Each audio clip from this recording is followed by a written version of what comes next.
identificación general, ¿ya? Nosotros vamos a tener esta clase de identificación general y posteriormente el doctor Rueda va a hacer después las clases que son más específicas, de identificación odontológica, etcétera. ¿Ya? Siguiente diapositiva, por favor. Ya, siguiente.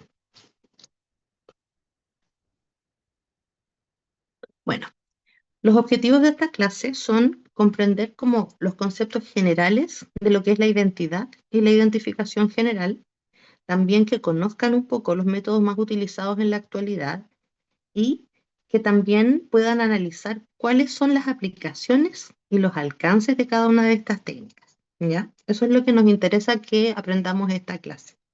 Siguiente, por favor.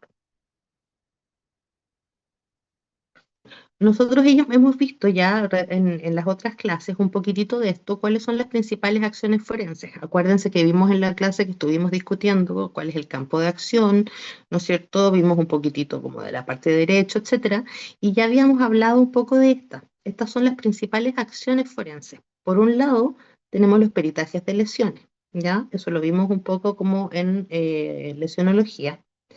Luego, los forenses también hacen peritajes de responsabilidad médica. Eso que si bien está súper relacionado con la parte de lesiones, lo vamos a ver también con más detalle más adelante en el curso, cuando hablemos de responsabilidad profesional. Luego hay una parte que se encarga del tema criminalístico, en que se ven huellas de mordedura y otras cosas, el laboratorio médico legal y la identificación. Y la clase de hoy lo que vamos a hacer entonces es ver la identificación. Sí.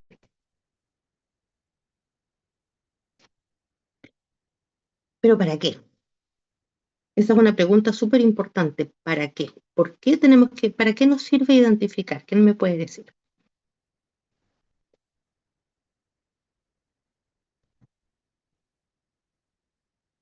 ¿Para qué quiero yo identificar a alguien? Hemos conversado un poquitito al respecto en otras clases. ¿A quién se le ocurre?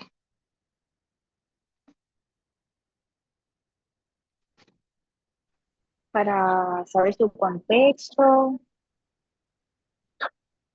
Sí, podría ser. ¿Qué más?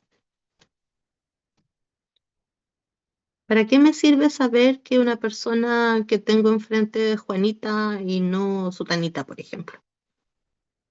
En la práctica, ¿qué se les puede ocurrir?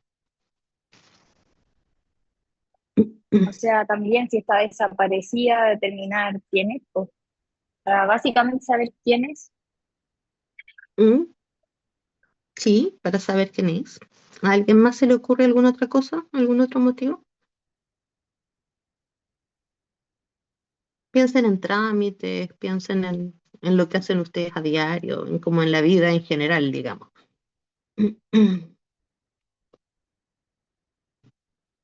Por razones judiciales, súper.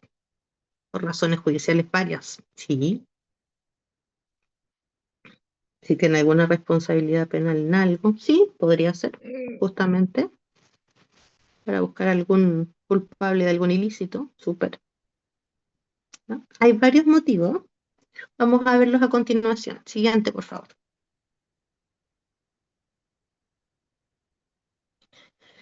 En general, nosotros necesitamos identificar a una persona por distintos motivos. Por un lado, nosotros lo habíamos visto, me parece mucho un poco en la clase de derecho. Hay razones legales, ¿ya?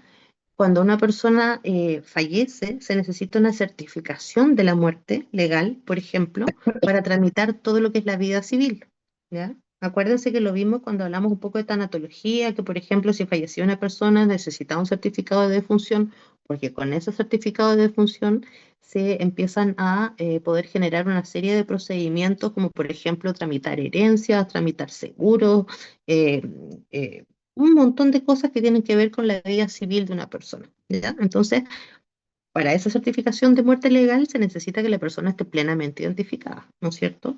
Acuérdense que hablábamos que incluso podía certificarse con dos testigos frente al, a un juzgado, ¿no es cierto?, de personas que lo conocieran en caso de que no hubiese otra opción eh, para tramitar esta muerte, ¿no es cierto?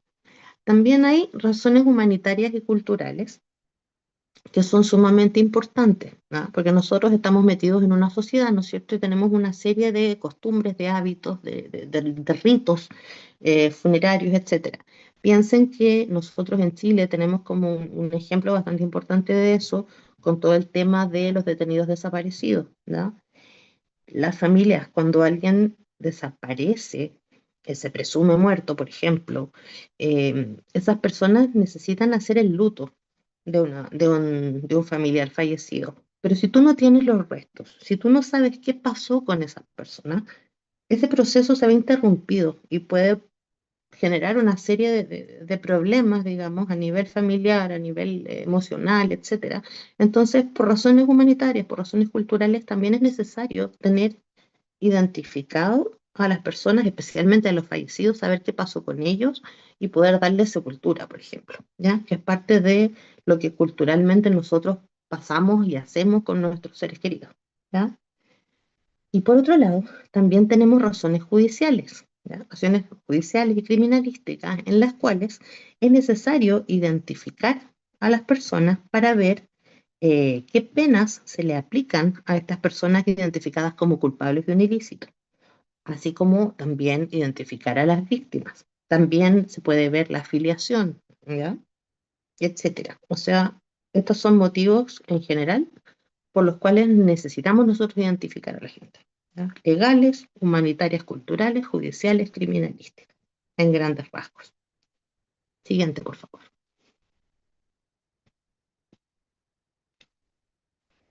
Ahora, el concepto de identidad como tal, nosotros cuando hablamos de identidad, hablamos de un conjunto de características. Son todas aquellas características que hacen que yo sea yo y no la persona que está al lado, ¿ya?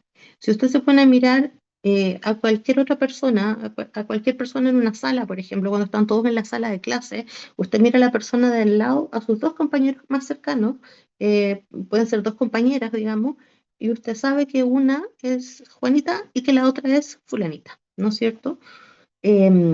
¿Por qué lo sabes tú? Por las características, porque ustedes tienen en su mente, digamos, el conocimiento de cuáles son las características que hacen que esa persona sea Juanita y no sea fulanita.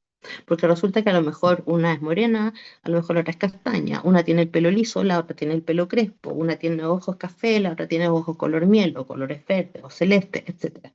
¿Ya? Entonces la identidad va a ser todas las características que hacen que esta persona sea esta persona y ninguna otra, ¿ya? Mientras que la identificación es todo el conjunto de los métodos, todos los procedimientos que se utilizan para llegar a esta identidad, ¿ya? Eso es importante, y esa pregunta de prueba siempre, ¿ya? Entonces, la identidad son todas las características y la identificación son los métodos que utilizan estas características para lograr una identificación, para en el fondo llegar a la identidad de un individuo. Ahora, estos procedimientos se dividen. Tenemos, por ejemplo, acá tenemos como la clasificación general, primero la identificación general o legal, y luego tenemos la identificación especial. Y dentro de esta identificación especial tenemos dos subgrupos, que son la identificación judicial o policial por un lado, y por el otro lado la identificación médico-legal, que el doctor Rueda les habló un poquitito de esto en la clase de autopsia. Si se acuerdan bien, él habló de identificación médico-legal. ¿Ya? Siguiente.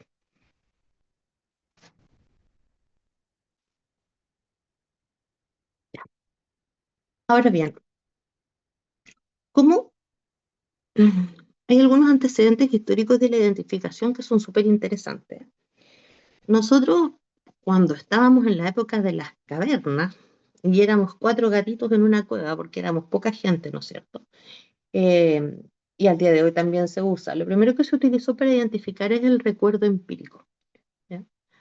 ¿A qué hace referencia a esto? Nosotros cuando vemos a una persona, nosotros tenemos, a ver, nosotros conocemos a alguien, conocemos a esa persona y captamos cuáles son esas características propias de la persona y eso lo almacenamos en nuestra memoria, ¿no es cierto?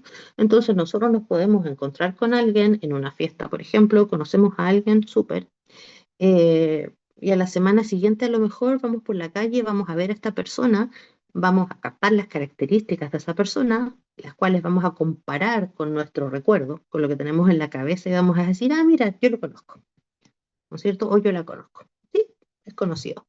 Y eso ha sido desde siempre. En la época de las cavernas, en que éramos un par de gatos, las personas se reconocían unas a otras también, más que nada por un tema de recuerdo empírico. No es que tuviéramos una foto, no es que tuviéramos una red social, no, sino que nosotros veíamos a la gente y como que la reconocíamos por las características.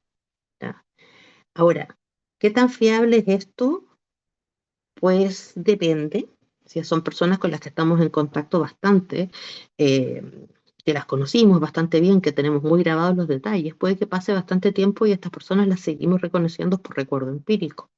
¿Ya? Pero puede pasar también, a ustedes a lo mejor no, porque todavía son más chicos, pero les va a pasar a futuro. Seguramente que de repente hay gente que conocieron cuando eran muy chiquititas, que no la vieron en 30 años y los van a ver de nuevo, y a lo mejor les va a costar reconocerlos mediante el recuerdo empírico, porque van a ver algunas características que pueden haber cambiado un poquitito, o bien porque pueden haber algunas cosas que se les haya olvidado. ¿Ya? Pero el recuerdo empírico fue la primera manera en la que el ser humano se reconoció. Pero resulta que de los 4 gatos que éramos en la caverna, acuérdense que no había, empezaron a crecer las poblaciones, ¿no es cierto? Empezó a haber más gente, ¿ya? Y como empezó a haber más gente, ya no bastó con el recuerdo empírico para reconocer y tuvimos que empezar como a organizar un poco más el mono, ¿no es cierto? Tuvimos que empezar a organizar y dijimos ya, ¿cómo lo vamos a hacer? La gente se empezó a cambiar, ya no cabían todos en la cueva, así que de la cueva se fueron a vivir a un cerro que estaba más allá, a un monte. eh, Empezaron a aparecer los nombres, ¿ya? Y empezaron a aparecer los nombres, eh, empezaron a utilizar, por ejemplo, las otras características para denominarlos. Entonces resulta que los 5 gatos que vivían en la cueva eran los cuevas, y los que se habían ido a vivir al cerro eran los montes, por grupo, ¿ya? Y resulta que habían otros por allá que se fueron a un río y resulta que ellos eran del río. ¿Se fijan? Empezaron a aparecer los apellidos. Y los apellidos utilizaban o bien características propias de una persona, que luego se aplicaban al resto de la familia, o bien las características de donde estaban viviendo. ¿Ya? Porque después aparecieron, no sé, pues estaban los del río, pero resulta que hay alguien de los del río, de ese grupo, que se dedicó a hacer zapatos. Entonces resulta que ese pasó a ser zapatero. ¿Se fijan?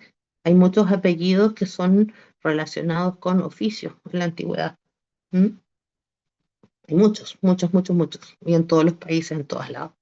Entonces, la nominación empezaron a utilizarse nombres y empezaron a utilizarse apellidos. Y esto se fue, digamos, como complejizando en el tiempo a medida que las poblaciones se hicieron más grandes. ¿Mm? Em, Luego, también apareció el tema del método Cruento.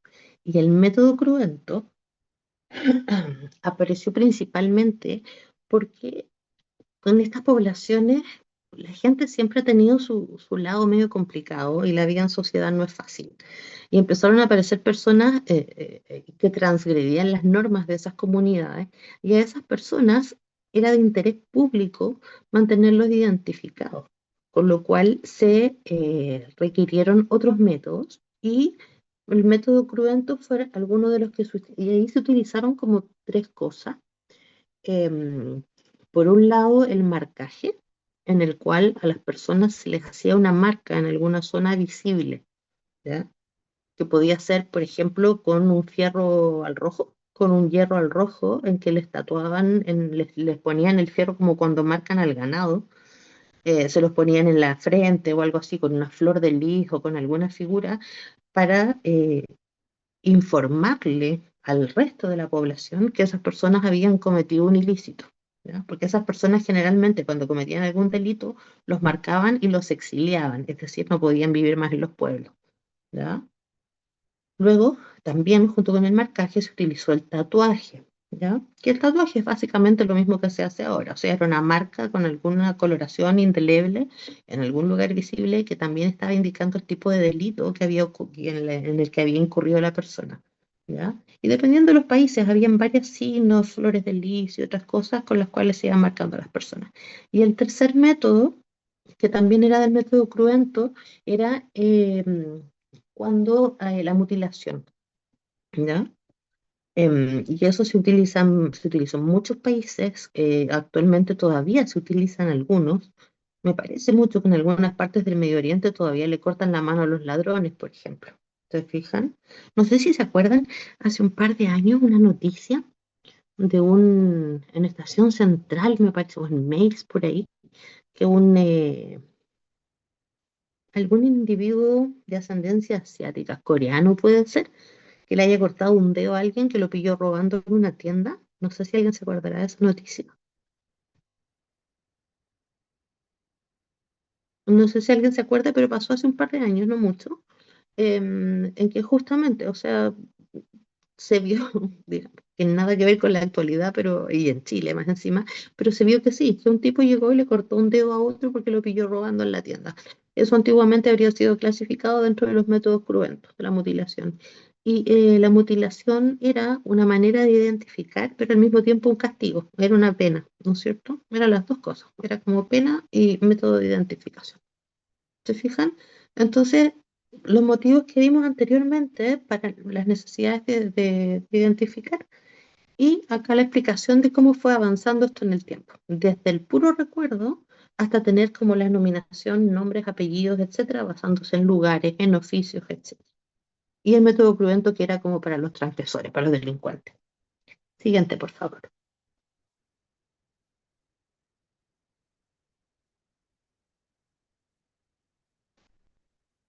Siguiente diapositiva. Gracias.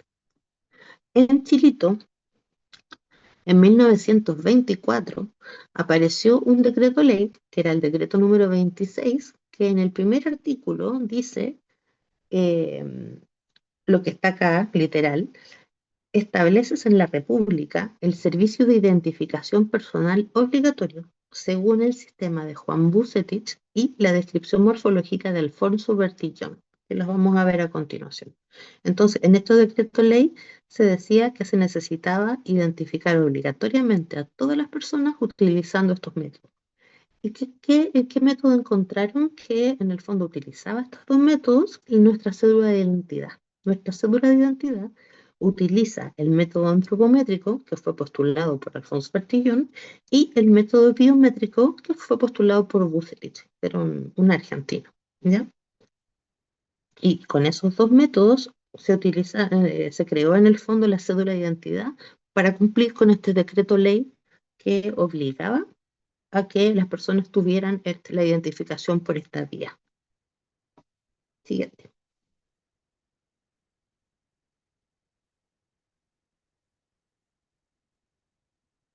Este es un video cortito de el vertillonaje, ¿ya? Que es el método antropométrico,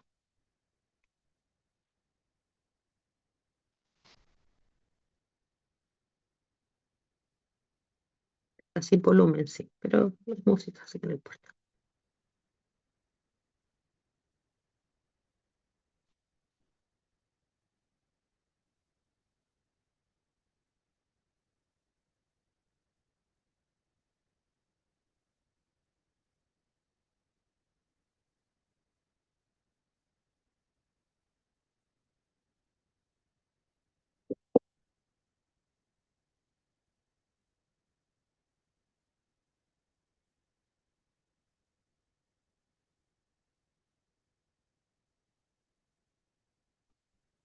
Estas son las fichas que se utilizaban en el vertillonaje.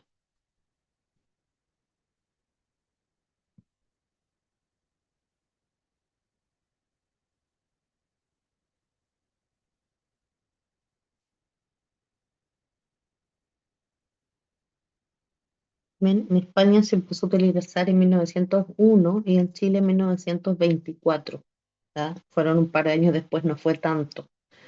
Eh, Siguiente, por favor. ¿Ya? Y estas eran las fichas que se utilizaban. Si se fijan, aparecía la foto de la persona, aparecía una foto de frente, de perfil y las características, ¿ya? El color de pelo, las medidas, etcétera. ¿Ya? Ahora, esto es de principios del siglo pasado, ¿no es cierto? ¿Les recuerda algo? ¿Les suena como a algo más actual? ¿A qué se parece?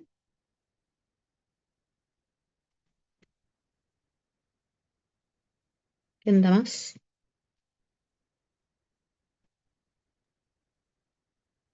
¿Ustedes creen que esto se sigue utilizando en la actualidad?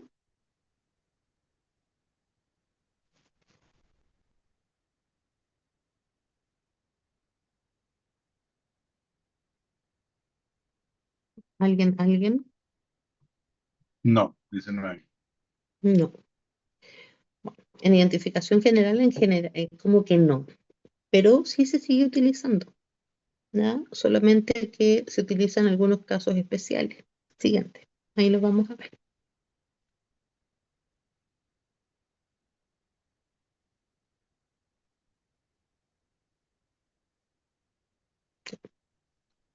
¿Ya? Porque eso fue lo que hizo Bertillon entonces, basándose como en todas las que eran las medidas y diciendo que después de cierta edad las características ya no cambiaban, hizo estas fichas.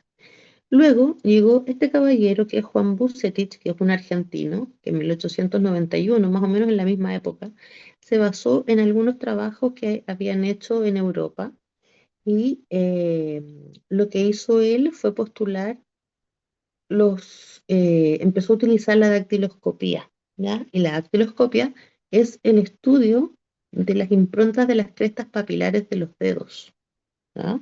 Es decir, las huellas dactilares, lo que conocemos nosotros como huellas dactilares. Las huellas dactilares empiezan a formarse en la sexta semana de vida intrauterina y son únicas son únicas para la persona, es decir, como que no hay dos huellas dactilares que sean exactamente iguales, ¿ya? Y este caballero estableció cuatro grupos principales, estableciendo la posición del delta, ¿ya? Porque las huellas dactilares en general tienen un delta y dependiendo de la parte donde estaba ubicado este delta, es que se establecieron estos cuatro grupos. Actualmente existen también más subgrupos, pero esto es como lo clásico, lo general y lo que se empezó a utilizar a principios de siglo, em, que lo hizo este caballero que era argentino. Siguiente. Acá van a ver los grupos. Bueno, este es el dactilograma. Estas son como las improntas, ¿no es cierto?, de estas huellas. Y se ve que hay una zona, la zona baja, que se llama zona basilar. Es la región basilar, ¿no? Luego tenemos una zona central, conocida como región nuclear, y una zona marginal, ¿ya? Ahora, el delta es lo mismo que les pasaron en el colegio, digamos. La unión aquí de las líneas, se fijan que hay, no sé si el doctor lo puede mostrar ahí el delta, la unión de las líneas, eso mismo, ¿ya? Esa zona de ahí es el delta. Entonces, dependiendo de a qué lado estaba este delta, de la conformación de este delta, es que se establecieron los grupos, ¿ya? Siguiente. Y aquí tenemos los cuatro grupos principales. Entonces, tenemos, por ejemplo, em, a ver, ya. Tenemos acá cuatro grupos. Por un lado tenemos los arcos, que se llaman adeltos, porque es el único en el que no existen estos deltas, en que ustedes ven que las crestas se marcan y marcan surcos que pasan de un lado hacia el otro del dactilograma completo, haciendo como una especie de curva. ¿Se fijan? Pasa de un lado hacia el otro. Luego tenemos las presillas que se dividen en presillas externas o sinistrodelto y las presillas internas, que también se llaman dextrodelto.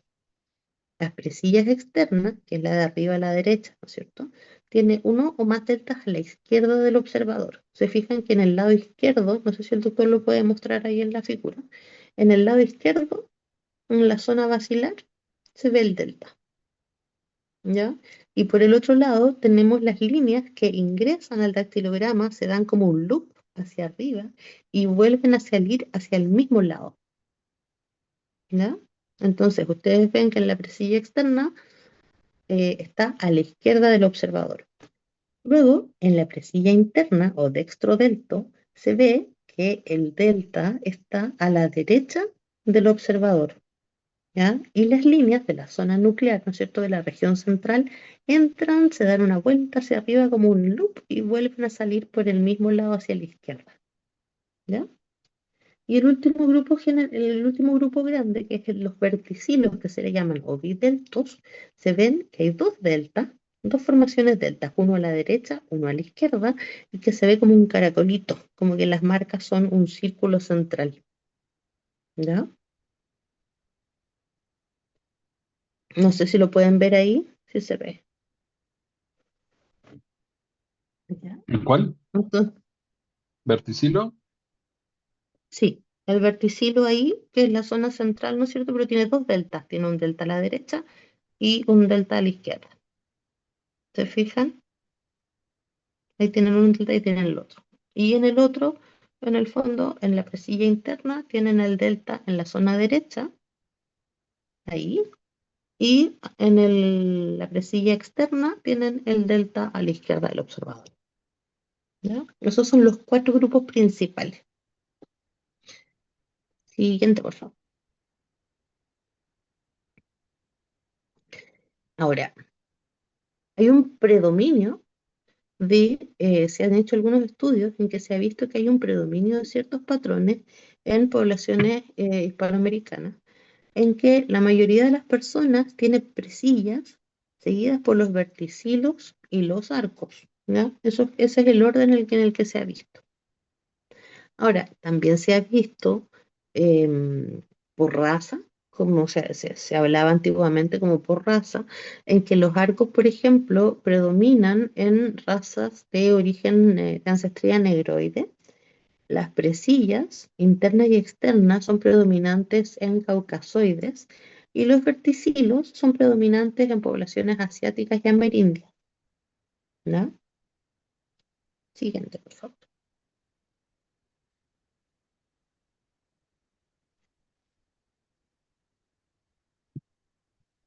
¿Cambió? No, todavía no cambia. Ahí sí. Ahora, esta es una actividad chiquitita en que tienen 2 minutos. No tienen más que esto porque en realidad es para que ustedes lo vean nada más.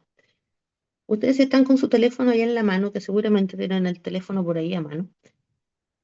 Limpian la pantalla, le pegan una limpiadita, pásenle un pañito o algo a la pantalla del celular, lo apagan porque ahí se va a ver negro y pasen alguno de sus dedos, el dedo pulgar puede ser o el dedo, el índice, con cuidadito en la pantalla y luego acérquenlo a la luz para ver si alcanzan a ver cuál es la forma de la huella dactilar, ¿ya? Mírenla, tienen un minutito para que puedan hacerlo. La manera más fácil es en el teléfono.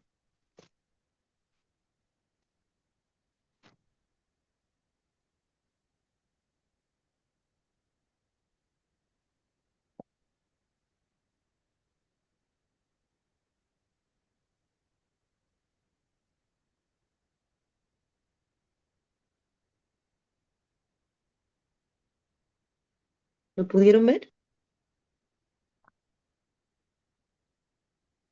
Hay otras opciones que también son viables, pero es más complicado. Que tienen un scotch o algo así, también pueden poner un pedacito de cinta adhesiva en el dedito, ¿ya? La Noemí dice acá que lo puede ver. ¿Qué Sí, tipo sí se puedes puede. alcanzar a ver? ¿Mm? ¿Alcanzas a ver qué tipo de huella tienes?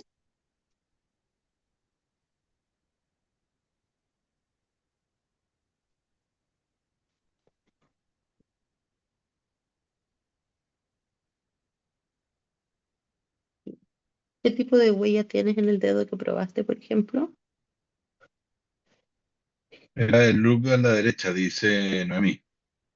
La Presilla a la del loop, derecha. la del loop hacia la Delta a la derecha derecha. Parece que no es tiene, un loop, es un delta. no, es que no, el loop, si les dije loop, si tienes el loop hacia la derecha, quiere decir que tienes el delta a la izquierda, por ejemplo. Entonces sería una presilla interna, me parece mucho. A ver, una para atrás, por favor, doctor. No, aquí. Huesilla externa. Esa, la de arriba a la derecha. Ahí va como entran los surcos, hacen ese loop que les digo y vuelven a salir hacia la derecha. Entonces el delta queda a la izquierda, por ejemplo. ¿Se fijan? ¿Alguien más lo pudo ver?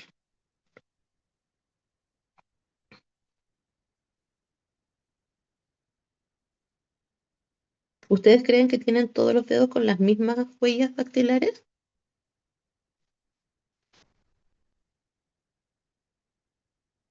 No, no es cierto. Y eso también es algo bastante único. Piensen que cada uno de sus deditos tiene una huella dactilar diferente. ¿Ya? Entonces, ya con lo difícil que es que las huellas dactilares presenten las mismas características, y imagínense que además cada dedo es diferente. Así de específicas son. Siguiente.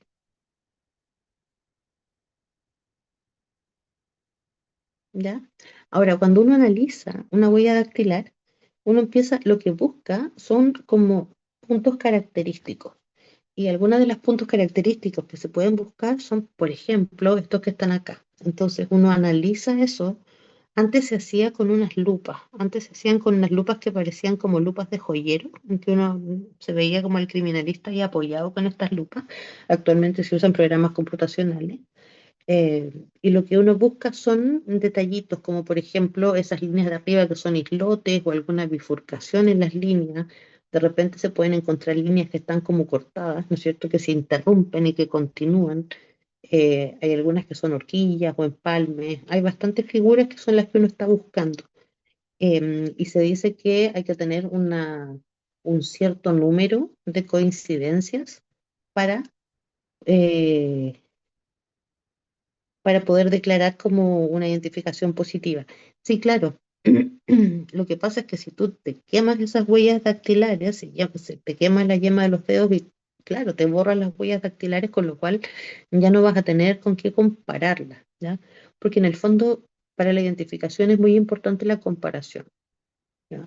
Porque tú puedes tener una huella dactilar y la tienes que comparar con algo. Nosotros todos, cuando fuimos a sacar nuestro carnet de identidad, como la ley pide que se dé, que se utilice el método de Bertillon y de Bucetich hasta el día de hoy, lo que hacen en el carnet de identidad es sacarnos una foto con la cual se cumple la parte del Bertillonaje y poner la huella dactilar, con lo cual se cumple el método de Bucetich, ¿no es cierto? Entonces, si tú tienes eso y esos datos están almacenados en el registro civil, antiguamente estaban en papel, en en el primer carnet te sacaban de todos los dedos, los 10 deditos. Em, Actualmente ya debe estar haciendo como todo un sistema informático. Entonces, cuando tú encontrabas una huella en alguna parte, podías compararla con este banco de datos y encontrar la huella dactilar que correspondía para saber quién era. Entonces, cuando te borras las huellas dactilares, lo que haces es evitar tener esa información de comparación, ¿ya? Ahora, en algunos países no toman las huellas de todos los dedos. En algunos países solamente tienen las huellas de un dedo, como pudiese ser solamente el dedo índice o solamente el dedo pulgar, que son como los que más se utilizan en el fondo, ¿ya? Lo cual te puede complicar un poco la vida, porque a lo mejor hay un accidente aéreo en el cual encontraste un dedo índice, pero resulta que justo en ese país no registraban el dedo índice, sino que el pulgar. Sonaste. No tienes con qué comparar. Por ejemplo, tienes que recurrir a otros métodos. ¿Te fijas? Y con la edad también se pueden dar problemas porque la piel se va adelgazando y cuando las personas son muy viejitas, a veces casi no se les notan las huellas dactilares tampoco. Siguen siendo las mismas, ¿ah? No pierden sus características. Siguen siendo las mismas características, pero la piel al ser más fina, más delgada, a veces los viejitos tienen problemas como cuando tratan de poner la huella dactilar para alguna cosa. Siguiente, por favor.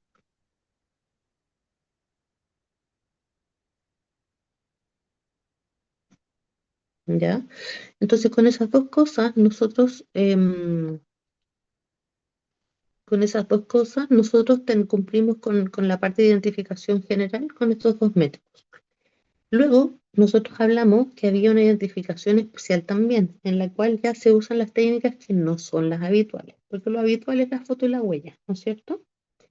Ahora, tenemos por un lado la identificación judicial. Y la identificación judicial se utiliza para los prontuarios policiales.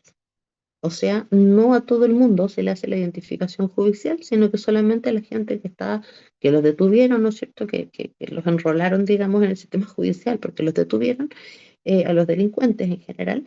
Y esta identificación es más acuciosa que en el general. Si bien se utilizan métodos antropométricos y métodos biométricos, es mucho más detallada que la identificación general. Y aquí es donde lo que yo les decía que habíamos visto en el video al principio, en ese video cortito, el método de Bertillon cobra un poco más de sentido. ¿Ya? Piensan que cuando ven una película de repente no han visto cuando les toman las fotos y les toman fotos de frente y de perfil con un cartelito cuando los detienen. ¿Mm? Esa es identificación judicial y se usa casi que lo mismo que el vertillonaje. Si se fijan, les toman la foto de frente y perfil y le escriben una serie de características que sirven para tener a la persona súper identificada por más de una vía, digamos. ¿Ya? Siguiente.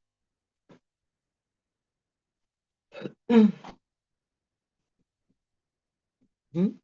Y por otro lado, tenemos la identificación médico-legal, de la cual el doctor habló un poquitito en clases anteriores.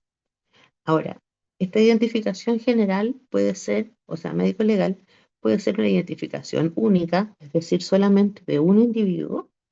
Puede ser también una identificación múltiple en la cual se tengan que identificar múltiples individuos a la vez. Por ejemplo, podría ser una fosa común que se encontró.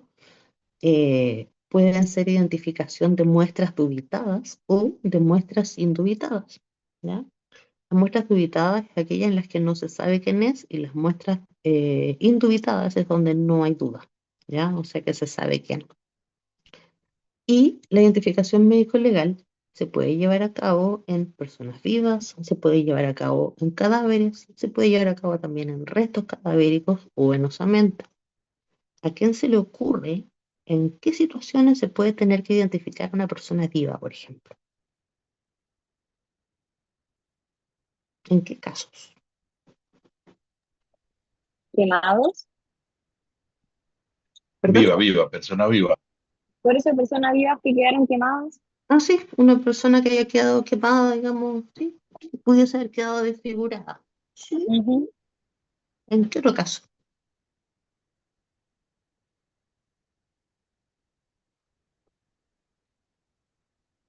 ¿Cuándo más podría usted necesitar identificar a una persona que esté viva aún? ¿Algún accidente? Mm, Por sí, pero ejemplo, también, con pérdida de conciencia, no, no sé qué. exacto. Una persona que haya llegado con pérdida de conciencia sin documentación, por ejemplo, a un hospital, súper bien. ¿Qué más?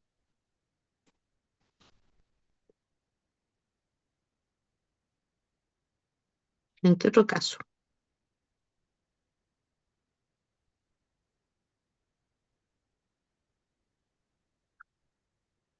A las personas de edad, ¿qué les puede pasar? Ahí tienen una pista. Personas con demencia senil que se pierden. Exacto, de repente los viejitos que salen, que pueden tener Alzheimer o que pueden tener demencia senil, salen a la calle a caminar y se perdieron y por ahí los encuentran y no tienen idea de quién son y no andan con ninguna identificación encima, por ejemplo. ¿Te fijan? Y hay otra más que es un clásico de todos los tiempos. Los niños. Sí, los niños, de quién es la guagua, por ejemplo, Ujú. ¿ya? La afiliación ahí, ¿ya? Siguiente, por favor. Mm, Siguiente. Esto lo acabamos de conocer. ¿Ya? Acá lo tienen, por ejemplo, ahí, en recién nacido, ¿ya? También pueden ser guaguitas que de repente hayan abandonado en los hospitales o que los hayan abandonado en alguna parte. Esas guaguas necesitan una identificación para ver quiénes son los padres, ¿ya? Los niños, en los adultos, ¿no es cierto? lo que hablábamos de demencia senil, en caso de Alzheimer, en caso de pérdidas de conciencia, casos que, como decían ahí, que puede ser una persona que sufrió un accidente, se quemó y quedó desfigurado, eh, y que no tiene una identificación consigo y no sabe quién es, porque en el fondo que no sabe quién es, los casos de paternidad. Y este caso de la foto, yo siempre lo muestro un caso súper antiguo, ¿sí? De un niño que está en situación de calle, que lo recogieron, lo llevaron al Sename. Me parece mucho que estaba en el Sename este niño y nadie sabía quién era, ¿no? Voy a contestar al tiro la pregunta, espera un poquitito. Entonces, lo que pasó con este niño es que en el fondo no sabían quién era y tenían que tratar de buscar a los padres o qué sé yo, y hicieron un análisis, una estimación de edad en base a los dientes, ¿ya? Porque ustedes sabrán, como lo habrán aprendido en odontopediatría, la cronología dentaria es una cosa que es eh, bastante como, es siempre la misma, ¿no es cierto? Bastante como eh, específica. Entonces se le hizo un estudio al niño, porque a simple vista el niño parecía que tener unos 6 años más o menos, ¿no es cierto? Pero resulta que al hacerle la nariz y los dientes se constató que en realidad era un niño mucho más chiquitito, que solamente se veía más grande, porque en el fondo había estado viviendo en la calle, se las había arreglado y lo había pasado mal, Elena, ¿no? Entonces, de alguna manera se veía más grande, ¿ya? Pero los dientes decían que 6 años no tenía, que tenía alrededor de 4. eh, y Carlitos se llamaba. Y Carlitos, la verdad es que es bastante como triste en realidad. Él no sabía tampoco mucho más de sí mismo, digamos, porque estaba en la calle, era muy chiquitito, y en la ficha siempre le ponían Carlos NN. ¿Ya? Porque no se sabía el apellido, nada, y él pensaba que se llamaba así, él pensaba que se llamaba Carlos NN, ¿ya? Ahora, acá me están preguntando, ¿Cuánto se demoran al momento de nacer registrar a un bebé en el registro civil? depende, depende. Ahora, actualmente poco, actualmente se hace más o menos al toque, Hoy por hoy pero no puede salir de la clínica si no lo ha registrado. claro, tiene que estar registrado, pero antiguamente, en la época de mis abuelos, de sus bisabuelos, la verdad las cosas es que se podía demorar bastante. ¿Ya? Acuérdense que hay algunas personas que no les calza la edad, si ven de repente viejitos, como bien viejitos, no les calza la edad porque los registraron como, no sé, 2 años después que nacieron, por ejemplo, 3 años después que nacieron, y hay una diferencia incluso de años, ¿ya? Eso se ha ido mejorando y como dice el doctor actualmente, a todo el mundo antes de salir de la clínica, pero antiguamente podían haber periodos de tiempo bastante variables, entonces de repente no podías fiarte mucho de la edad por la identificación que traía la persona, porque lo habían inscrito tarde. No sé si la han escuchado alguna historia de repente de algún abuelo, de como alguna bisabuela, por ahí alguien Sí, que no les coincide. es verdad. A mi bisabuela Mm, la registraron más tarde y bueno, ella falleció cuando tenía 101 años, pero mis tíos decían que tenía más, como claro, 104, 106 por ahí. sí. Uy, qué longeva, se pasó.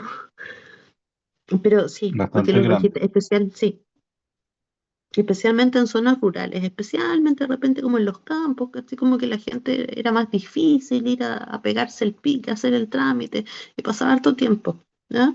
Antiguamente era bastante común, hoy en día ya como que no, como que ya lo hacen más rápido. Siguiente, por favor.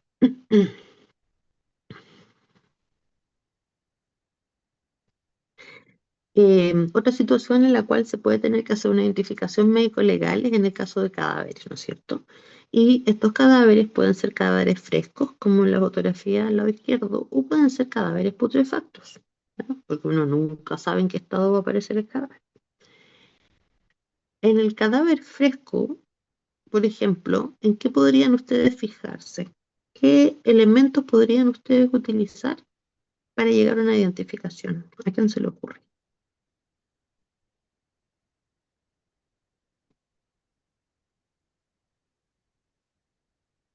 Mm.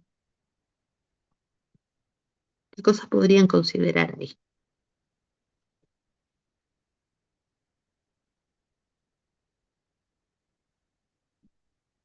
Hay cosas más útiles que otras, naturalmente.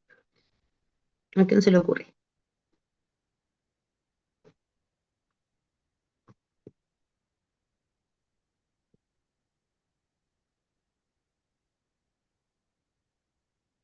¿Les sirve de algo, por ejemplo, no sé, el color de pelo?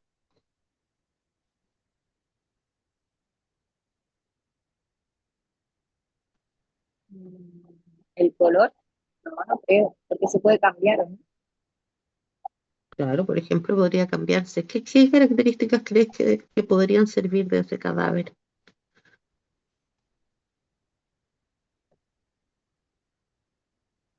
Los dientes a lo mejor, Claro, podrían servir los dientes, perfecto. ¿Qué más? Algo que mencionó el doctor en la clase pasada. Y ¿Qué bien tiene en cutre el que está aquí. pecho? ¿qué? ¿Perdón? ¿Qué tiene en el pecho el cadáver?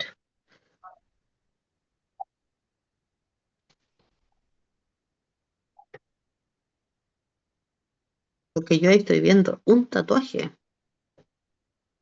¿Te Ah, fijas? no lo veo. A la izquierda, en el cadáver de la izquierda, Ah, sí, ahí está. sí. Una ¿Te hermosa fijas? ancla. Tiene un ancla, ¿ya? Entonces el tatuaje claramente nos va a servir para identificar. Los dientes también nos sirven para identificar, ¿ya? Ahora, estatura, peso, color de ojos, todas las características nos sirven, porque en el fondo todo suma, ¿te fijas? Nunca vas a ocupar, en general tú no usas una sola cosa para identificar, tú usas más de una cosa, ¿no? Lo que más puedas en el fondo, lo que te permita una mayor seguridad estadística al momento de identificar.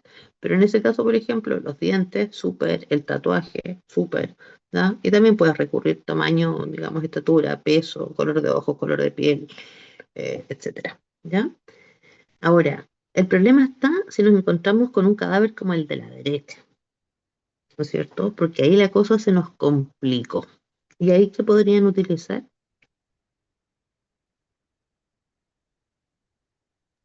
Ahí sí servirían los dientes.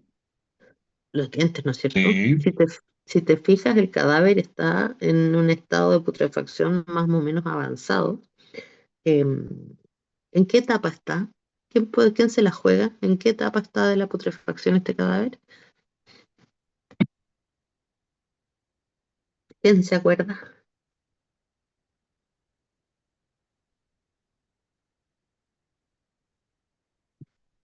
Este cadáver apareció en las orillas del río Mapocho hace varios años.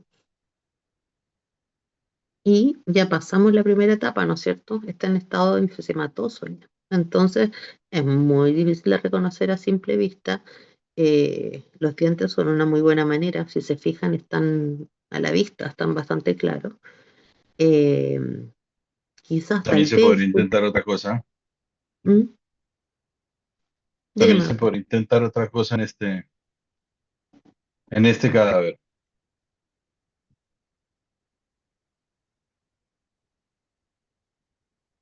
Y es con La técnica respecto a de... lo que acaba de decir la doctora, de lo que acaban de ver en la misma clase.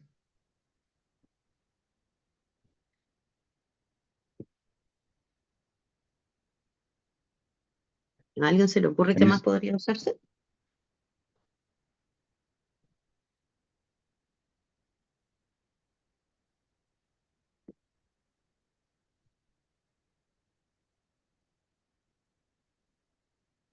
¿Se refiere a la técnica ahí del guante, doctor, o no? ¿Cómo? ¿Se refiere a la técnica del guante? Más que la del guante, una rehidratación de pulpejos. Mm. No ocupé para sacarle huellas dactilares. ¿Ya? Pudiese funcionar, dependiendo de cómo se encuentra ahí los tejidos. ¿Mm? ADN. también pudiese servir.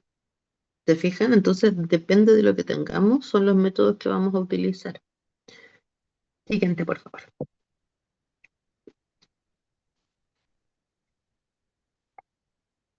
¿Ya?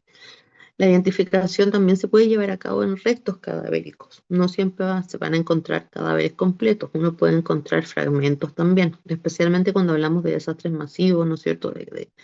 En los cuales hay una gran destrucción de los cuerpos, en accidentes aéreos, en choques, ¿ya? Puede que nos encontremos solamente con fragmentos, con segmentos o con algún tejido. En el caso de la izquierda, claro, a lo mejor podemos sacar huellas dactilares, ¿m? Pero si no, podemos sacar ADN, ¿ya? Y también podemos hacer lo mismo con los tejidos de repente. Siguiente, por favor. Y lo otro que nos puede tocar es hacer identificación en osamentas, ¿ya? Esa soy yo hace mucho tiempo, juventud, cuando nos fui a estudiar a España, en que la profesora que nos hacía clases ahí, que era una antropóloga, de hecho, a propósito de la charla, tuvimos clases ahí porque está bastante relacionado, tuvimos clases con una antropóloga, en que nos pasaron una cajita con muchos huesitos para tratar de eh, armar de nuevo un cuerpo, ¿ya? Y de buscar algunas características para identificar sexo, etcétera. Eh, La profesora se reía porque decía que cualquier día lo iba a parar, la iba a parar la policía y se la iba a llevar presa porque andaba con un cadáver en el auto. Que no era mentira, andaba básicamente con un par de cadáveres en el auto ahí en caja. Em, pero pueden ser osamentas completas, como en el caso de la izquierda, o pueden ser osamentas incompletas, como en el caso de la derecha. El caso de la derecha son restos de un accidente aéreo, ¿ya? De un accidente aéreo que fue en Tenerife, si mal no recuerdo.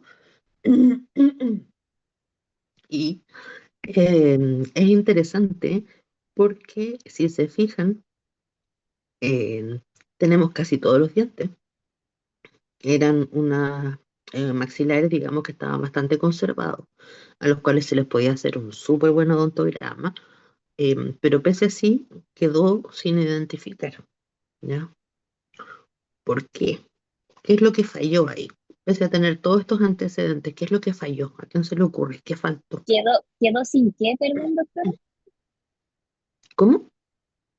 ¿Quedó sin qué?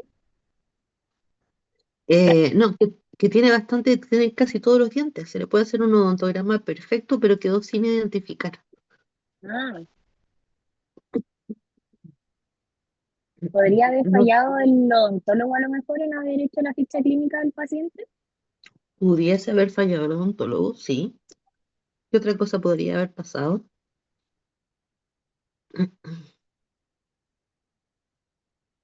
¿Qué necesito yo para poder identificar, además de tener los restos? eh, la, Como algo con qué comparar, pues a eso me refería, a que a lo mejor el odontólogo tratante nunca anotó en las evoluciones los tratamientos que le estaba haciendo al paciente y por eso no pudieron identificarlo. Exactamente, ¿ya? Muchas veces pasa que no se logra la identificación porque no hay con qué comparar. Si tú no tienes con qué comparar, no puedes identificar, ¿no? No puedes identificar. Si piensas que hasta para identificar una persona necesitas el recuerdo empírico, o sea, si no tienes algo con qué comparar. Entonces, en ese sentido, una de las cosas que es objetivo del curso, que yo se las decía al principio, es que es súper importante que cuando ustedes atiendan a sus pacientes, siempre piensen que la información que ustedes están plasmando en las fichas clínicas puede ser útil a futuro, Dios no lo quiera, pero puede necesitarse, ¿ya? Porque si pasa un accidente, por ejemplo, esto fue un accidente de avión, lo que hace uno es que dice, ok, ¿dónde está la lista de pasajeros? ¿No es cierto? Empieza a buscar la lista de pasajeros, empieza a ver los nombres y empieza a tratar de recopilar información ante mortem, ¿ya? Y en esa recopilación de información ante mortem, de repente pueden salir ustedes y pueden decir, ah, mira, ¿sabes qué? Esa tendría con la doctora Retamal. Chuta, ya, llaman a la doctora Retamal, me anda la ficha del paciente, por favor. Y tú vas a tener que mandar una copia de la ficha, ¿ya? Entonces, va a ser buenísimo en el sentido porque tú ya sabes que estas cosas pueden necesitar de esta información. Entonces, cuando uno atiende a un paciente, aunque a uno le da la lata, tiene que siempre ponerlo todo, todo, todo, todo, todo, porque toda esa información puede servir eventualmente para algo más que el tratamiento del paciente en el momento. ¿Se fijan? Y estos quedaron sin identificar nomás, que ahí quedaron. ¿Ya? Siguiente, por favor.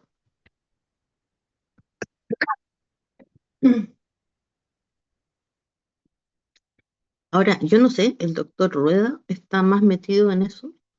eh, el porcentaje de gente de repente que queda sin identificar, no sé si será muy alto o no actualmente. Es relativo, no, no mucho. Lo que pasa es que se trata por todos los medios de lograr identificar y no solo depende de nosotros, depende también de cruces de información de presuntas desgracias, porque yo trato, por ejemplo, si encontramos unos restos, les voy a poner un ejemplo, en Lampa. Ujú, Yo lo primero que hago es decirle al fiscal y a los policías que, claro, tiene algún antecedente, nada, no se sabe absolutamente nada. Fue una persona que encontraron ahí esqueletizada. Entonces hay que buscar, empezar por las presuntas desgracias de la zona, que siempre se hace ese levantamiento. En la fiscalía tienen algunas, los carabineros tienen otras y tratar de poder comparar con eso. Si hay DNA, no DNA, y así hemos encontrado algunos. Por ejemplo, no hace mucho identificamos unos restos que se encontraban en un cerro de Santiago con una presunta desgracia que había y justo resultó ser esa persona. Tenía 6 meses de desaparecida, mm, claro. ¿sí?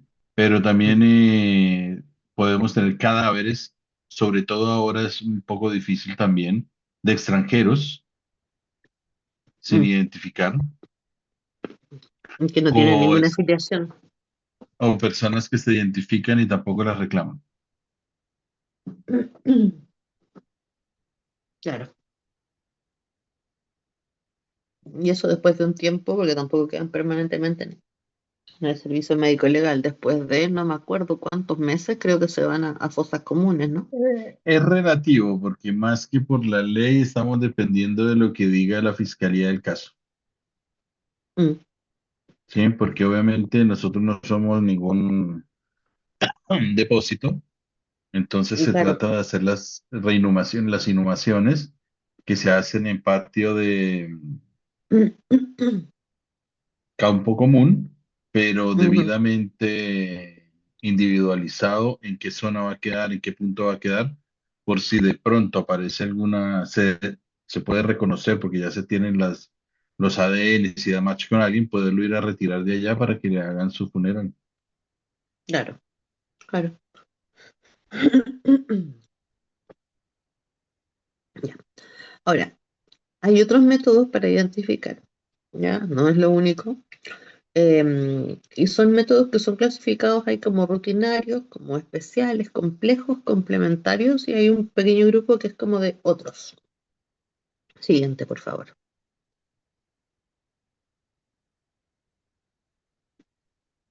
Dentro de los procedimientos rutinarios, em, estaba como el reconocerse a sí mismo, reconocerse a los demás. Esto podría ser un poco como dentro de lo que es la identificación general, que son procedimientos rutinarios. Y ahí se usa la dactiloscopía, por ejemplo, ¿ya? Que es como en la cédula que lleva la huella y la foto, dactiloscopía y vertillonaje, ¿ya? Que sirven para la identificación general, pero son conocidos como métodos rutinarios. Siguiente, por favor. Luego, dentro de los procedimientos especiales, tenemos uno que es el reconocimiento presuntivo, ¿ya? El reconocimiento presuntivo, como dice su nombre, es cuando uno presume que puede ser una persona acorde con algunas cosas, como por ejemplo las vestimentas que llevaba la persona, o alguna joya, o algunos objetos personales, algún tatuaje, alguna cicatriz. Se presume, pero no se confirma en el fondo, porque este método es una aproximación, ¿ya? Son métodos que sirven para aproximarse a a la identidad de alguien, ¿ya?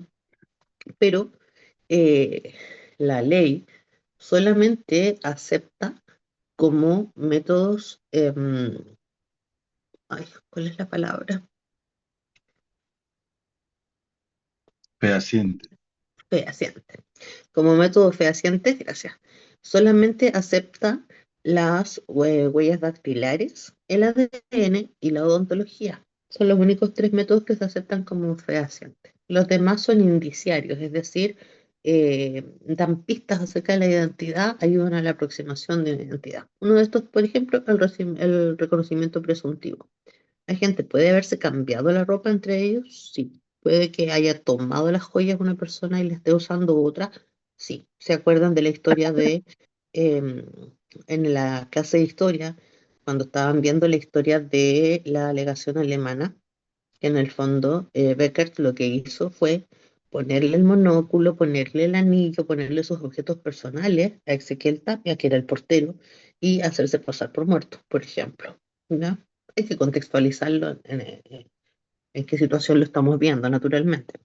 ¿Ya? Pero ese es un método de reconocimiento. Siguiente.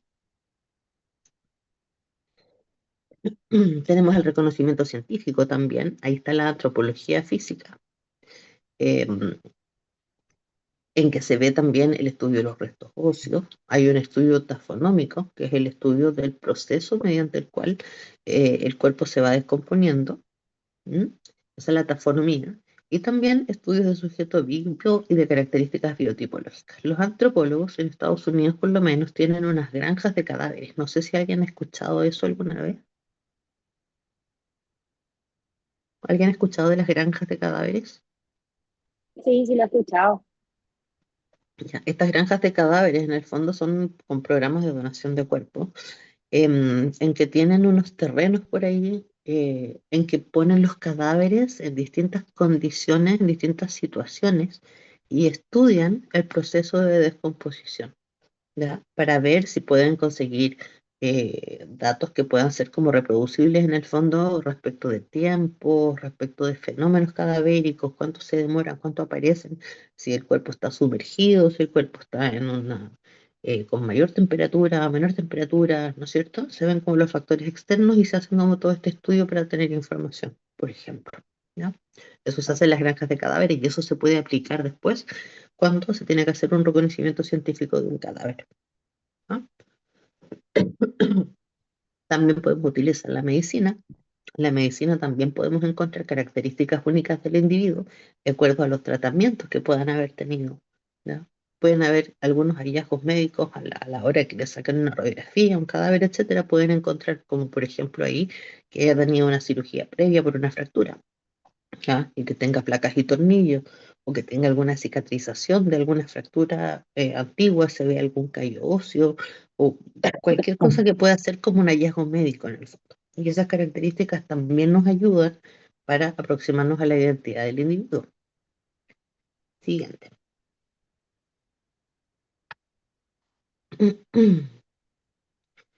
Hay otros medios que son como técnicas de superposición.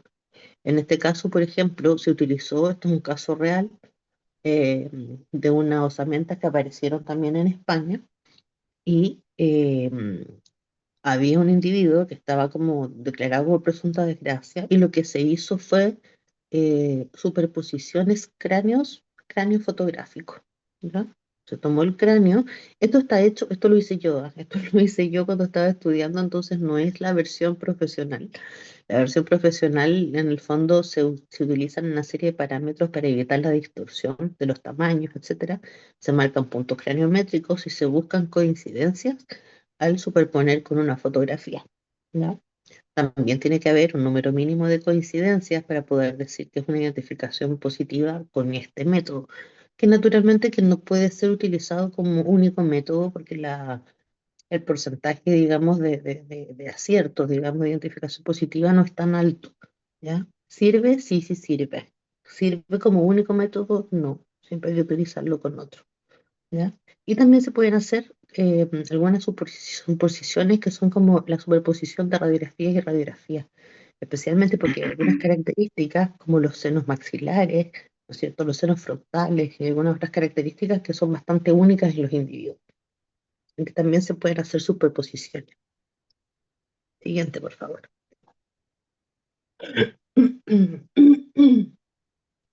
Luego, dentro de los procedimientos especiales, estamos nosotros con los dientes, nosotros. Y los dientes son un método fehaciente, y como decíamos recién, o sea, está aceptado como un método como con una alta posibilidad, alta porcentaje de acierto, digamos. Porque los dientes son tremendamente individualizadores en un individuo. Acuérdense que se les comenté que ni siquiera los gemelos univitelinos tienen los mismos dientes, ¿ya? Siempre hay alguna variación. Y hay estudios en que en realidad con 6 características que tú estés estudiando puedes tener una variabilidad, pero impresionante. O sea, puedes tener uno entre muchísimos millones, ¿ya? Entonces la odontología es un muy buen método porque nadie tiene los dientes iguales. No hay dos individuos que tengan los mismos dientes. Siguiente. Ah, mm. Luego, algunos procedimientos que se denominan procedimientos complejos, en los cuales tenemos procedimientos de laboratorio, en que se pueden hacer análisis de sangre, por ejemplo, buscando los grupos sanguíneos, los factores, los subfactores sanguíneos y también los exámenes genéticos. Dentro de los exámenes genéticos, nosotros podemos utilizar el ADN nuclear y el ADN mitocondrial. ¿Alguien sabe cuál de esos dos ADN, si hay alguna diferencia, digamos, en términos como de especificidad? ¿Cuál es mejor, por ejemplo? ¿Cuál de los dos ADN es mejor para identificarlas? ¿A alguien se le ocurre? ¿O alguien lo sabe? El mitocondrial, según yo. Ah, el Amparo dice que el mitocondrial. ¿Alguien dice que el nuclear?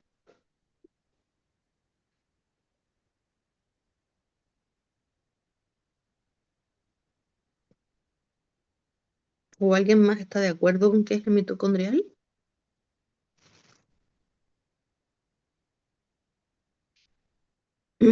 Nuclear, dice Ana Luz. Ya, Ana Luz dice, ya, tenemos uno y uno. ¿Alguien más? Desempate. ¿Quién va?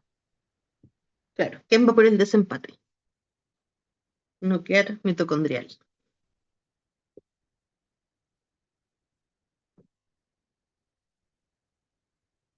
Dame la siguiente, por favor. Ah, no lo explico en esta clase. Bueno, les explico, pero no me acuerdo si lo expliqué, si lo explico después. El ADN, el más fácil de encontrar, el más abundante, es el ADN mitocondrial, ¿ya? Ese está en todas partes del cuerpo. Mitocondrias tenemos por todos lados, así que el ADN mitocondrial es muy abundante y fácil de encontrar. El ADN nuclear es un poquitito más complicado de encontrar bajo ciertas circunstancias. El detalle es que el ADN mitocondrial, que es el más fácil y abundante, claro, el ADN nuclear es más exacto, pero más que nada el problema es que el ADN mitocondrial viene de donde las mitocondrias son lo único que nosotros heredamos exclusivamente por vía materna, ¿ya? Entonces, si bien es lo que más podemos, lo que más fácil podemos encontrar, solamente nos sirve cuando tenemos la comparación de la vía con la vía materna, con la madre. ¿Se fijan?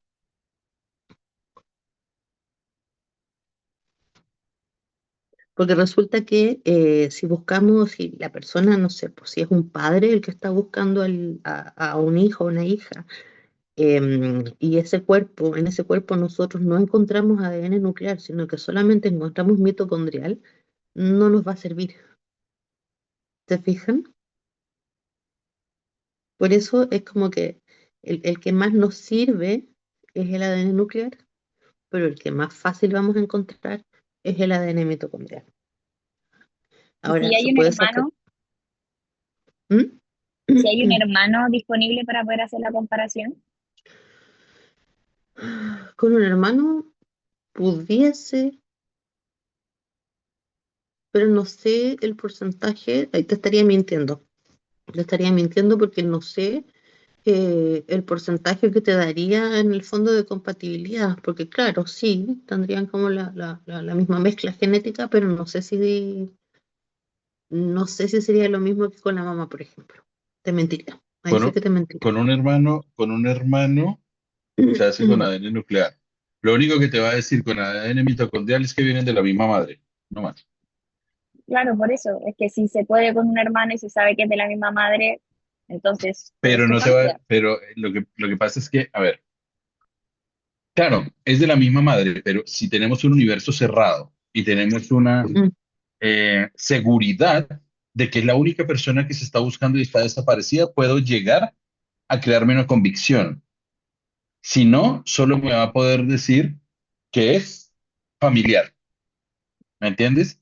Por ejemplo, nosotros tuvimos el caso en unos personas desaparecidas, ¿sí? En el cual eh, quedaban dos hermanos por identificar, ¿sí? Se hizo el examen genético, todo lo que era genético, pero lo único que podíamos saber era que eran hermanos, no podíamos saber quién era quién, ¿Cuál era cuál? Ah, claro, en el caso de ¿sí? más de un cadáver, por ejemplo. Claro. Entonces, Y claro, con la sabemos ma- que son pero hermanos. con la mamá también se podría, con la mamá viva se podría determinar cuál es cuál con ADN mitocondrial, porque según yo No, no, tampoco, no, no, pues. no, no porque va a salir el Va a ADN salir lo mismo. igual, Ajá, el mismo ADN. Y si yo lo Ujú. hago por el lado paterno, que voy a decir por cromosoma Y, me van a presentar el mismo. ajá, Entonces, la mejor forma es hacerlo, ¿cómo se llama? Ascendente y descendente. Cuando son horizontales, es mucho más de una identificación. ya, Cuando es horizontal, solo me va a dar que es familia. Te puedo asegurar que es familia, pero no puedo distinguir. ya, Pero cuando, ¿sí? Porque si yo tuviera una receta de antes, tal vez puedo comparar de antes. Pero aquí estoy comparando que la genética del padre y la genética de la madre me lo muestra acá, pero no sé cuál es cuál. ya.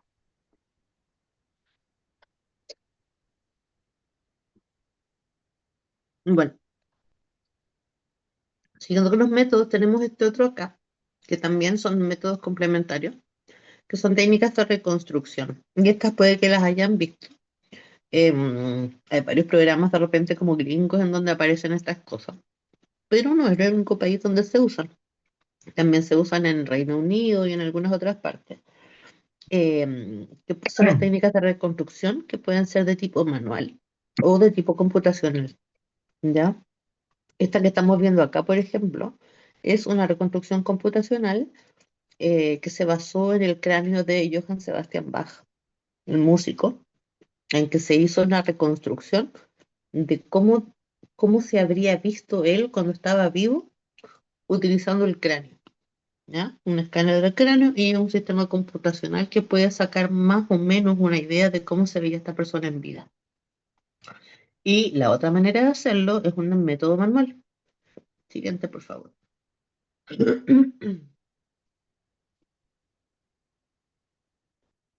Y esto fue algo que estuvimos haciendo en otra universidad, que lo hice con algunos colegas, y acá se utilizaba el método, que era como un método tradicional, en el cual se utiliza una copia del cráneo, se hace un modelo, se hace un vaciado, tienes una copia de ese cráneo, y hay tablas en que hay como tabulación de espesores de tejido. Entonces esas topes de silicona en el fondo se cortaban y se ponían en los puntos que se especificaban con los distintos espesores y luego eso se rellenaba con tejido, que se hacía, en este caso se hizo con plasticina, por ejemplo, ¿ya? Hasta la misma altura de los topes, digamos, y ahí se fue como modelando la cara, como para dar una imagen de más o menos cómo se veía esa persona en vida, ¿ya? Ahora, esto tiene naturalmente algunos detalles, como por ejemplo que si solamente tienes un cráneo, hay cosas que tú vas a poner como que dependen del artista, el color de ojos, el color de pelo, esas cosas como que tú no las tienes. Entonces, como que puede que no se corresponda en el fondo a cómo se veía del todo. Si tenía bigote, si era hombre, si tenía bigote, tenía barba. Entonces hay algunas cosas que quedan un poco como criterio del artista, que pueden no ser tan exactas a cómo era la persona. Pero el tema es que este método no está em, ideado para identificar fehacientemente a una persona tampoco, sino que se utiliza cuando no hay nada con qué comparar. Cuando no hay nada con qué comparar, lo que se hace es que se puede recurrir a esto y generalmente estas como figuras se pasan de repente por la televisión, ¿no es cierto? Como por las noticias o cosas así. Y la idea es despertar en los espectadores el posible recuerdo empírico, ¿ya? Como que al verlo alguien diga, oye, yo conozco a esa persona, oye, me suena, oye, se parece a... ¿Te fijas? Entonces, este método en general se utiliza más que nada cuando no tienen de dónde, no tienen ni mayor información ni andan medios perdidos, digamos.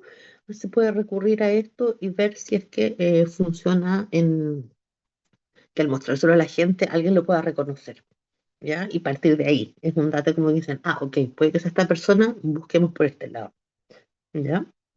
Siguiente, por favor.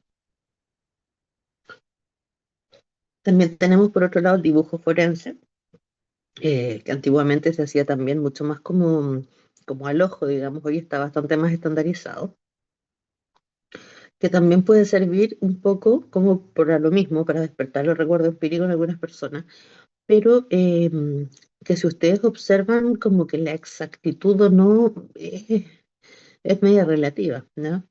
Tenían este cráneo, por ejemplo, que correspondía a esta persona. eh, Se hizo un dibujo hablado, un retrato hablado, pero si se fijan, no sé ustedes, pero yo no sé si diría, mira, la conozco, se parece a... Pudiese ser la nariz, que se parezca un poco, las cejas, pero y la verdad, yo no me la habría jugado por reconocerla, ¿ya?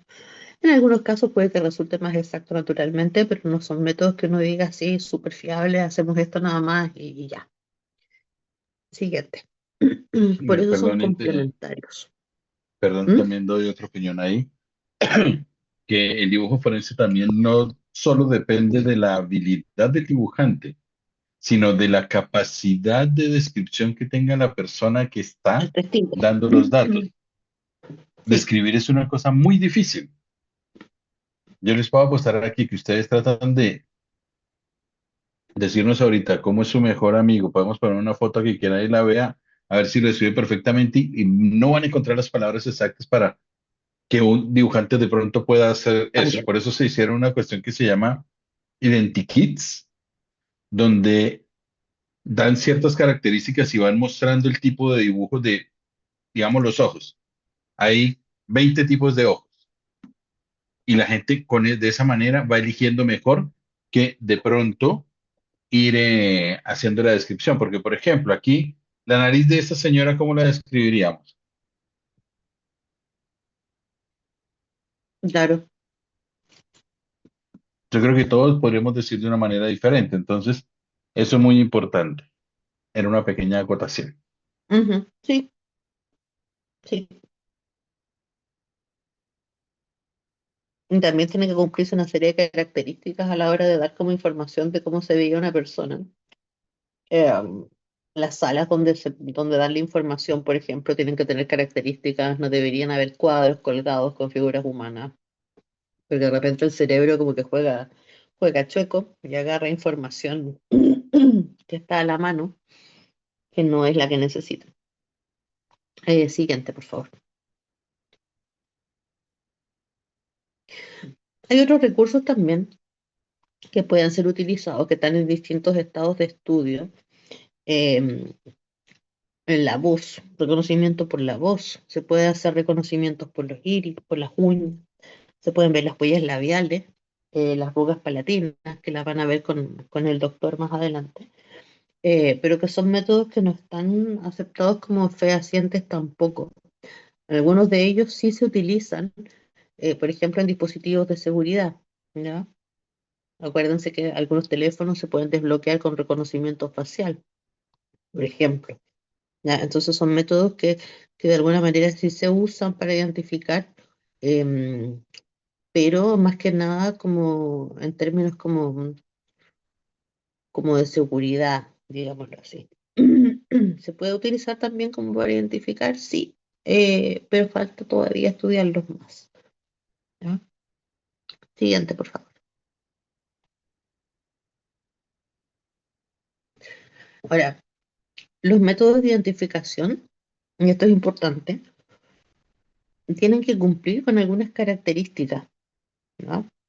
Las propiedades deseables de un método debería tener estas tres propiedades, que son la variabilidad, la inmutabilidad y la perennidad, ¿ya? En la medida que la característica de la que se vale el método para identificar cumpla con estas propiedades, va a ser un mejor método, ¿no?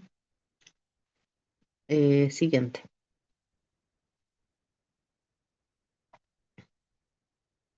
Ah, no lo puse. La variabilidad significa que la característica es distinta en todos los individuos. Es decir, no se repite de un individuo a otro, ¿ya? Eso significa que, que sea como variable. Luego, que sea inmutable, significa que esa característica no cambia en el tiempo, se mantiene estable, ¿ya? Que no va a cambiar en el tiempo.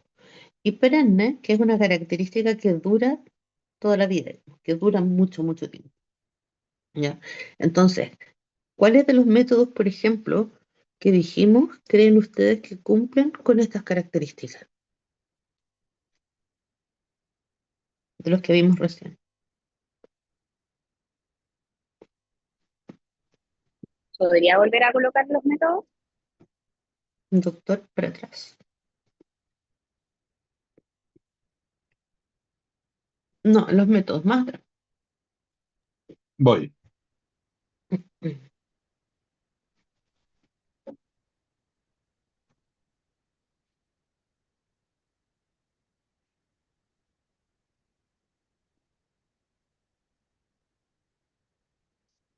No, más adelante. Más adelante. Ujú. De los métodos. Ahí. Ahí hacia adelante, pero lentito. Una por una. Ahí hablamos de dactiloscopía, hablamos de vertillonaje, identificación de osamentas, o sea, perdón, de vestimentas, de joyas, de antropología, estudio de restos óseos. Odontología.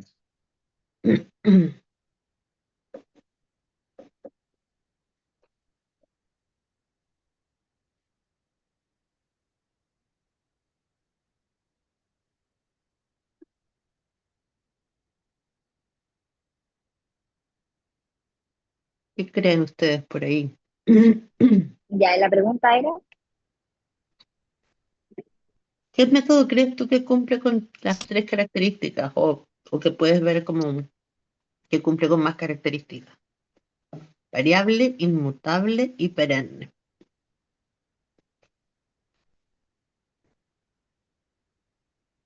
el ADN.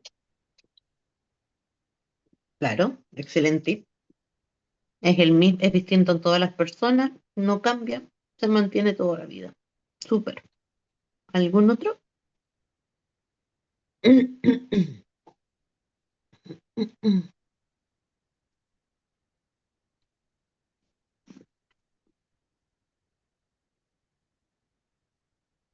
¿Alguien más?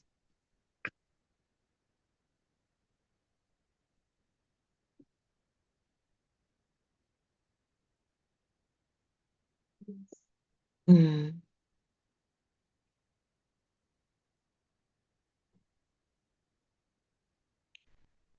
La odontología, por ejemplo.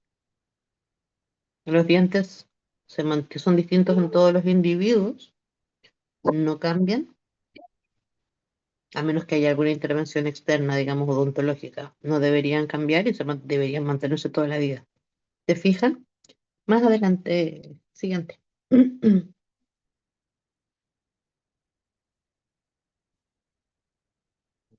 Siguiente.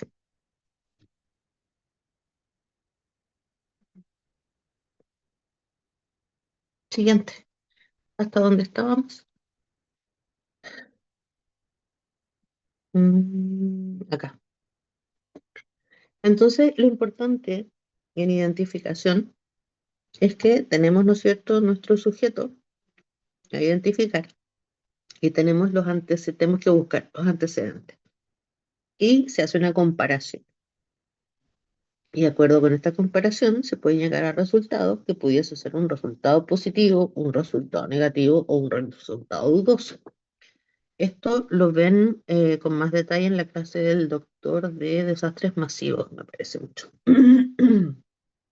¿Ya? Pero lo importante, lo que quiero que les quede súper claro, es que para lograr la identificación de un sujeto, no basta con tener todos los antecedentes, digamos, puedes tener a la persona ahí, que se cayó muerta al lado de ustedes, pero si no tienen antecedentes con qué comparar, la identificación no se puede llevar a cabo. ¿Ya? Eso es súper, súper importante. Siguiente, por favor. Ahora, para valorar los métodos en general, uno recurre ahí a sapiencia, digamos, el saber de qué se trata los métodos, a la seguridad, que puede ser una seguridad objetiva y una seguridad estadística, y también a la suficiencia, es decir, saber cuántos métodos se necesitan, ¿no es cierto? ¿Cuántos métodos son suficientes para poder identificar a los individuos? Siguiente, por favor.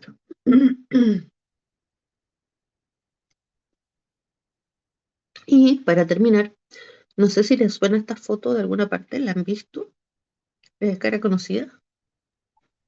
Sí, sí, pero no me acuerdo quién era. Esta, la foto de la izquierda, fue portada de la National Geographic hace un montón de años, como en los 80 me parece mucho. Era una niña afgana que le sacaron una foto y muchos años después la fueron a buscar eh, y la encontraron y le hicieron un reconocimiento por los iris. En este caso utilizaron un reconocimiento por los iris, porque en el fondo había pasado un montón de tiempo y la verdad es que la vida no es muy fácil por esa zona. Pero si se fijan más allá de los iris, hay otras cosas que pudieran decir ustedes que, claro, que se mantuvieron, pueden ver las cejas, la forma de la cara, la forma de los labios, pero en este caso el reconocimiento fue como por los iris, ¿ya? Esta fue portada de la National Geographic hace un montón de años. Y se utilizó justamente como por experimento, en el fondo, para el tema de los iris, ¿ya? Siguientes, creo que era la última esta. Sí, eso mismo. ¿Tienen alguna pregunta, alguna duda respecto del tema? No, por lo menos yo todo claro.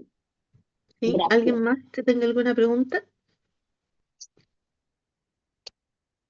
¿No? ¿La Nicole, está todo bien?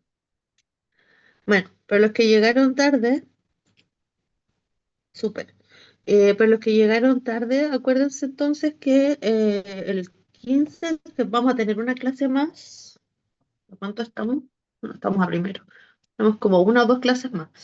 Eh, y el quince teníamos esta charla entonces con antropología, que en el fondo es un poco como una continuación de esto, pero con más ejemplos de casos y otras cosas que la verdad es que va a estar re interesante, que lo que les decía era que tienen una décima por la asistencia, pero que vamos a ver si les pasamos un papelito con una preguntita o dos preguntas, que no es que sea algo que lo sepan, que no lo sepan.